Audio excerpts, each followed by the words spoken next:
Kampung Keramik di Noyo adalah sentral keramik yang berada di kota Malang, Provinsi Jawa Timur. Kampung keramik ini sudah banyak dikunjungi oleh wisatawan domestik hingga wisatawan asing karena terdapat berbagai macam bentuk model dari keramik. Selain itu, pengunjung juga dapat belajar dan berlatih membuat keramik di Kampung Keramik di Noyo. Berlokasi di Jalan MT Haryono 11, Kota Malang, Kampung Keramik di Noyo ini mulai berdiri pada tahun 1957.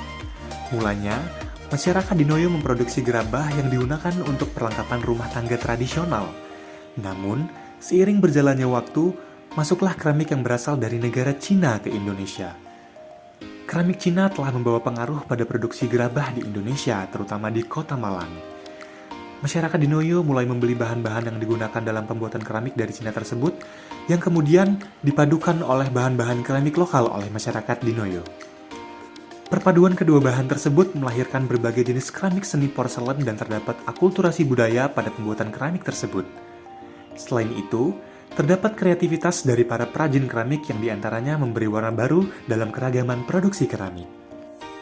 Tak cukup hanya di situ, para pengunjung yang datang juga bisa merasakan serunya membuat keramik mereka sendiri. Hal ini dilakukan oleh beberapa rumah atau toko produksi sebagai bentuk upaya untuk meningkatkan minat pengunjung dan sebagai bentuk pelestarian budaya. Pengunjung juga dapat membeli keramik untuk cindera mata atau oleh-oleh. Mulanya, konsumen cenderung membeli barang antik seperti keramik porselen. Namun saat ini, konsumen lebih melihat keramik dari segi kebutuhan dan fungsinya. Terdapat bermacam-macam bentuk keramik yang ada di kampung wisata keramik di Noyo ini. Salah satunya seperti vas bunga, aneka souvenir, wadah aromaterapi, tempat lilin, dan lainnya. Proses pembuatan keramik di sini menggunakan teknik khusus.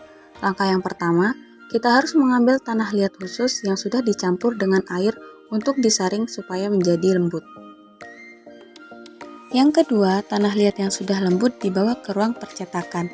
Ada berbagai macam bentuk cetakan yang dapat kita gunakan sesuai keinginan. Kemudian, kita menuangkan secara perlahan adonan tanah liat ke dalam cetakan. Ketika menuangkan adonan, tidak boleh meluber melebihi batas cetakannya.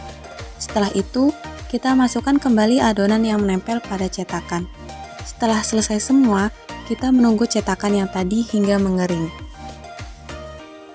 Yang ketiga, setelah mengering, kita melepas cetakan dan mengeluarkan kerajinan yang sudah berbentuk untuk kita beri warna.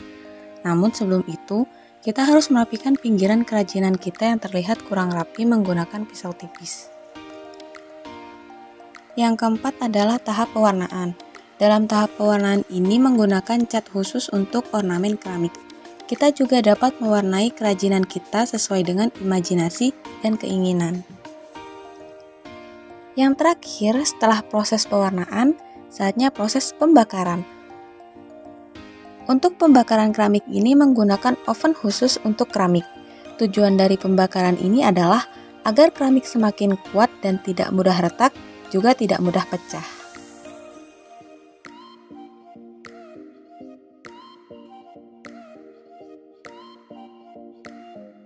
Bisa Bapak tolong jelaskan sejarah berdirinya kampung keramik di sini, Pak? Sentra industri keramik ini sebenarnya sudah ada secara turun-temurun. Kira-kira tahun 1930 itu sudah mulai dirintis produk gerabah. Dan tahun 1955 mulai dikembangkan keramik porselen. Kalau gerabah itu dari tanah sawah, porselen itu dari tanah liat putih, tanah kaolin. Kemudian dikembangkan sampai sekarang. Dan secara umum lebih mengarah ke keramik hias. Selanjutnya Pak, bagaimana sih kondisi kampung keramik sekarang ini Pak? Menurut saya masih cukup baik, artinya masih banyak konsumen atau wisatawan yang tertarik untuk datang ke sini dan membeli produk kerajinan keramik ini. Selanjutnya, seiring dengan berkembangnya zaman nih Pak, permasalahan apa saja yang dihadapi di kampung keramik ini? Kalau di proses produksi, artinya kemampuan membuat keramik relatif masih cukup baik. Pemasaran juga masih cukup baik. Mungkin kendala yang dihadapi saat ini adalah faktor lingkungan. Sekarang ini kan menjadi bagian dari perkotaan, sehingga pemukimannya itu padat, sehingga ruang geraknya terbatas. Termasuk akses wisatawan untuk datang ke sini kan lalu lintasnya cukup padat. Kira-kira itu permasalahan eksternal. Kalau permasalahan di produksi relatif masih bisa dilakukan oleh pengrajin. Selanjutnya, apa sih Pak yang membuat produk dari kantong keramik ini unik dan berbeda dari produk-produk keramik lain? Di Indonesia ini hampir di semua provinsi ada sentra keramik, gerabah dan keramik. Memang kebanyakan gerabah.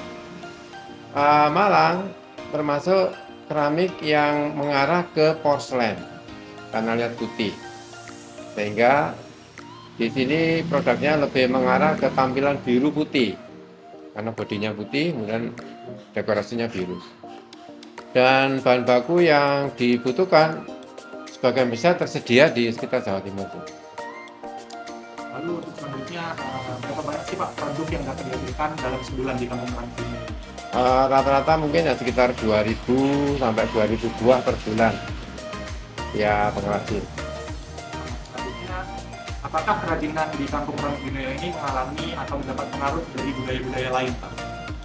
Ya, keramik di Dinoyo ini kalau diukur di sejarah keramik memang relatif baru.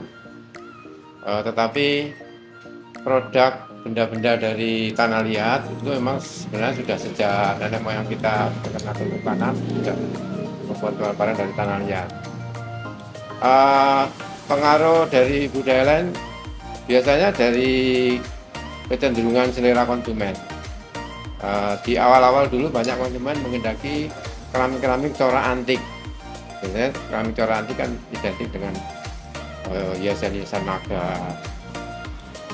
Namun sekarang banyak permintaan mengikuti kondisi selera konsumen pada saat ini. Misalnya sekarang banyak konsumen yang mengendaki corak-corak natural, bentuk-bentuk yang simpel-simpel. Karena keramik sendiri, keramik hias ini bagian dari elemen estetis, baik untuk souvenir maupun hiasan rumah. Terus selanjutnya, apa saja sih Pak dampak-dampak yang warga sekitar rasakan dengan adanya kampung keramik Dinoyo ini? Banyaknya konsumen atau wisatawan yang datang ke sini tentunya membawa dampak yang positif.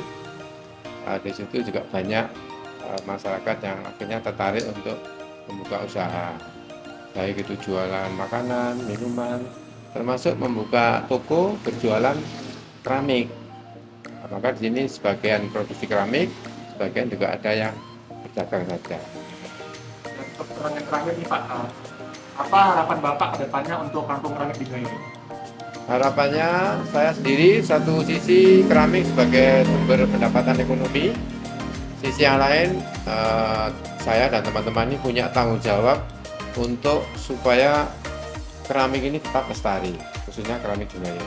Karena itu kami membuka diri untuk generasi penerus, untuk anak-anak sekolah mau belajar di sini.